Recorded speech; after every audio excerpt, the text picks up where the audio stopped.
Shalom saudara, jumpa lagi dengan saya Hendra Kusuma di program pembelajaran firman Tuhan dan juga motivasi untuk kehidupan kita semuanya. Saudara, pernahkah kita mengalami hal yang tidak kita harapkan?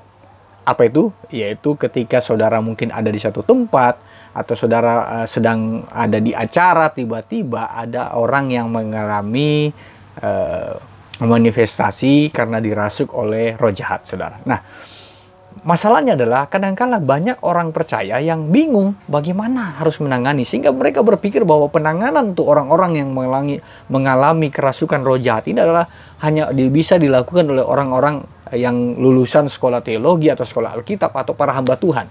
Nah, atau yang melayani di gereja. Saudara, saya mau katakan bahwa kita semua punya tanggung jawab itu. Bagaimana kira-kira kalau saudara hadapi situasi di mana saudara tidak ada pendeta, tidak ada hamba Tuhan atau siapapun di situ yang bisa diharapkan, dan yang ada cuma saudara sebagai orang yang percaya. Nah, saat ini saya ingin berbagi saudara, ada hal yang memang kita harus bedakan antara orang yang dirasuk dengan kuasa jahat dengan orang yang terikat dengan kuasa jahat. Nah, itu dua peristiwa yang memang walaupun sumbernya sama, yaitu berasal dari iblis, tetapi dua hal ini itu merupakan dua hal yang berbeda dan tentu pasti penanganannya berbeda, saudara. Nah, untuk saat ini saya ingin bagikan tips bagaimana saudara untuk menghadapi orang yang mengalami kerasukan roh jahat, saudara. Nah, karena peristiwa ini saudara tidak bisa harapkan. Mungkin saudara ini peristiwa merupakan peristiwa yang bisa terjadi kapan saja dan kepada siapa saja. Ketika saudara berada di mana, dia bisa orang terdekat saudara bisa alami, atau teman saudara, atau tetangga saudara, atau ketika saudara ada pada satu acara dan ada orang-orang yang mengalami yang namanya kerasukan. Bahkan saudara biasa lihat ada di media kan, diberitakan ada kerasukan massal. Nah, pertanyaannya bagaimana kita harus sebagai orang percaya menangani orang-orang tersebut. Nah, kadang-kala kita bingung, saudara. Nah, saya kurang lebih hampir 20 tahun melayani di pelayanan okultisme, saudara. Okultisme itu adalah pelayanan yang menangani orang-orang yang mengalami keterikatan roh jahat dengan orang-orang yang dirasuk oleh roh jahat, saudara. Atau mereka yang kena santet atau apapun. Nah, saya hampir kurang lebih 20 tahun melayani orang-orang tersebut yang mengalami keterikatan, yang dirasuk dengan roh jahat. Nah, kami melayani orang-orang tersebut. Mulai dari saya pelayanan di Makassar sampai hari ini, saudara. Nah, yang saya lihat bahwa memang penanganannya itu berbeda. Nah, jadi saya katakan bahwa penanganan untuk orang-orang yang dirasuk oleh roh jahat dengan yang terikat dengan roh jahat itu berbeda, saudara. Nah, cuman kita sebagai hamba Tuhan harus tahu bagaimana kita menangani itu. Sehingga kalau orang yang dirasuk roh jahat, orang yang terikat dengan roh jahat, terus kita tangani dengan seperti cara orang yang dirasuk oleh roh jahat, maka kemungkinan besar orang-orang tersebut bisa mengalami hal yang sama di kemudian hari. Nah, makanya saya katakan beda penanganan antara orang yang dirasuk dengan orang yang terikat. Nah, tapi untuk saat ini saya akan bagikan tips yang kedua, yaitu bagaimana menangani orang yang terikat dengan kuasa kegelapan. Nah, tapi untuk saat ini saya ingin bagikan bagaimana kita menangani orang yang dirasuk oleh roh jahat. Dan itu bisa mungkin menjadi pengalaman saudara satu saat kelak. Ketika saudara di mana, pada situasi apa. Nah, ini yang akan saya bagikan buat saudara, bagaimana kita menangani orang-orang tersebut. Yang pertama, saudara, ketika saudara melihat situasi itu, atau saudara melihat seseorang mengalami kerasukan roh jahat, yang pertama, saudara harus bertindak atau mengajak orang lain untuk memindahkan orang tersebut ke tempat yang aman. Apa itu tempat aman? Tempat yang lapang, mungkin ada satu ruangan yang jauh dari benda-benda yang berpotensi melukai orang tersebut atau melukai orang-orang yang mendoakan. Nah, itu pertama. Jadi jauhkan dari tempat-tempat yang berbahaya buat orang tersebut. Karena orang yang manifestasi yang dirasuk oleh jahat kemungkinan biasanya mengamuk, saudara. Atau memberontak. Nah, jauhkan dari barang-barang yang tajam atau air yang dalam atau sungai atau apa, jauhkan. Nah, itu yang pertama. Yang kedua, orang-orang yang dirasuk jahat, untuk menangani orang tersebut, karena kita tidak pernah bisa, saya mau siap hadapi nih. Kadang-kala situasinya tiba-tiba. Yang kedua, saudara, kalau saudara menangani orang-orang yang dirasuk oleh roh jahat, maka tentu pasti saudara yang kedua berdoa. Nah, punya iman yang kuat. Jangan kata lain, saudara harus berani Berani dulu, saudara. Nah, kenapa? Karena iblis itu kerjanya mengintimidasi. Setan mengintimidasi, saudara. Saya punya pengalaman, saudara, ketika saya ada di sekolah Alkitab, kami melayani seseorang, terus tiba-tiba saya disuruh pegang, namanya saya masih baru, tiba-tiba saya pegang kakinya, tiba-tiba orang yang kerasukan itu ngomong, lepaskan. Kalau kamu tidak mau lepaskan, saya akan pindah ke kamu. Nah, secara manusia namanya baru, takut. Tapi kakak tingkat saya waktu itu bilang, Hen, jangan takut. Kamu harus lawan rasa takut itu. Lawan. Pokoknya lawan. Jadi ketika intimidasi datang, mau pindah, saya lawan. Dalam nama Yesus, dalam nama Yesus, dalam nama Yesus. Engkau tidak bisa pindah. Dalam nama saya patahkan kuasanya. Nah, itu cara saya melawan. Nah, dan tentu pasti mungkin saudara akan hadapi hal seperti itu.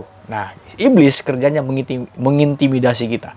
Dan saudara harus tahu bahwa iblis kalau mengintimidasi, yang saudara harus tahu bahwa iblis tidak punya kuasa lagi untuk mengalahkan saudara. Kenapa? Karena kita sudah menang, karena Tuhan Yesus sudah berkorban untuk kita dan memberikan kemenangan atas setiap kuasa-kuasa iblis itu. Nah, karena dikatakan firman Tuhan, roh yang ada padamu lebih besar daripada roh-roh yang ada dalam dunia ini.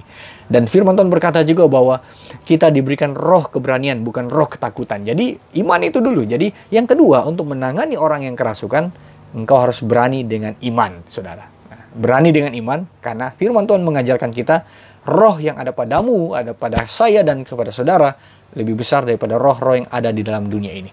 Yang berikutnya bahwa kita punya roh keberanian, bukan roh ketakutan. Nah, yang ketiga, saudara, untuk mendoakan orang yang kerasukan setan, saudara, jangan tutup mata. Kenapa jangan tutup mata? Karena orangnya memberontak. Kalau saudara doa tutup mata, kemungkinan besar bisa jadi saudara akan kena pukulan atau kena siku atau apa. Karena namanya memberontak. Itu pengalaman dengan adik tingkat saya dulu. Waktu kami melayani orang kerasukan, saya sudah pesan, jangan tutup mata. Namanya masih baru juga ya. Dia tutup mata, tiba-tiba pukulan mendarat di bibirnya dan akhirnya pecah. Kenapa? Karena dia tutup mata, saudara. Nah, kenapa kita tidak boleh tutup mata ketika doakan orang kerasukan? Karena potensi-potensi itulah yang kita hindari. Kan doa juga tidak harus tutup mata untuk menangani itu, saudara. Kecuali saudara doa sendiri, ya tidak apa-apa saudara tutup mata.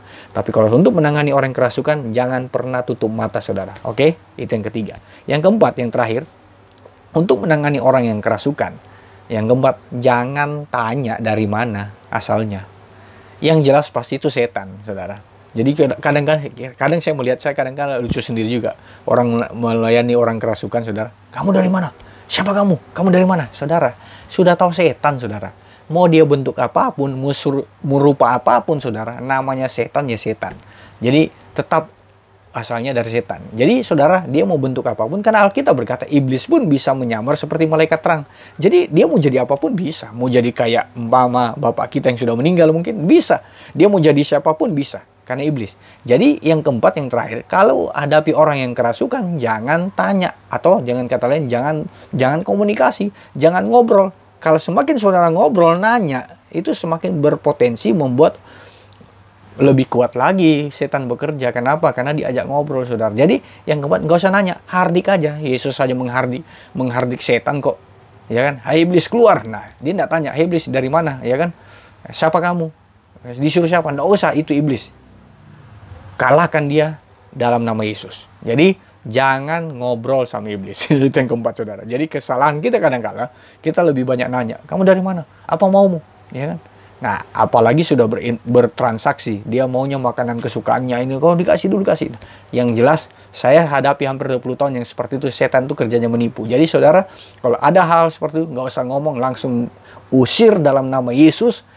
Bisa pakai media apapun, yang penting intinya adalah pakai kuasa nama Yesus, saudara. Oke? God bless you. Semoga 4 tips ini akan membuat saudara bisa excited, semangat untuk melayani orang-orang yang mengalami kerasukan. Jadi ketika saudara ada dimanapun, hadapi situasi-situasi seperti itu, saudara nggak usah bingung, karena tentu pasti saudara, di mana saudara berada, nama Tuhan harus dipermuliakan, termasuk dalam pelayanan-pelayanan di dunia okultisme.